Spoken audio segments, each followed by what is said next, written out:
आपण पाहताय प्राध्यापक डॉक्टर मच्छिंद्र सत्य यांचे लोकसंवाद न्यूज.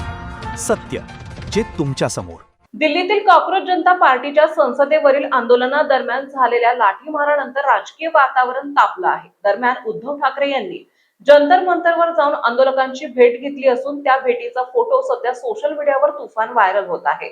दिल्लीतील नीट पेपर फुटी आणि शिक्षण व्यवस्थेतील कथित गोंधळाविरोधात सुरू असलेलं आंदोलन आता अधिकच तीव्र झालं आहे. पोलिसांच्या लाठीमारानंतरही आंदोलक मागे हटण्यास तयार नसून जंतर मंतरवर त्यांचा लढा अजूनही सुरू आहे. या आंदोलनाला देशभरातून पाठिंबा मिळत असून अनेक राजकीय नेतेही आंदोलनास्थळी भेट देत आहेत. याच पार्श्वभूमीवर महाराष्ट्राचे माजी मुख्यमंत्री उद्धव ठाकरे यांनी जंतर मंतरवर जाऊन सीजेपीचे संस्थापक अभिजित दिपके यांची भेट घेतली. दिपके यांनी स्वतः उद्धव ठाकरेंचं स्वागत करत त्यांना मुख्य मंचावर नेलं. दोन्हीही नेत्यांची भेट आणि त्याच वेळेस फोटो व्हिडिओ सोशल मीडियावर मोठ्या प्रमाणात व्हायरल होत आहेत.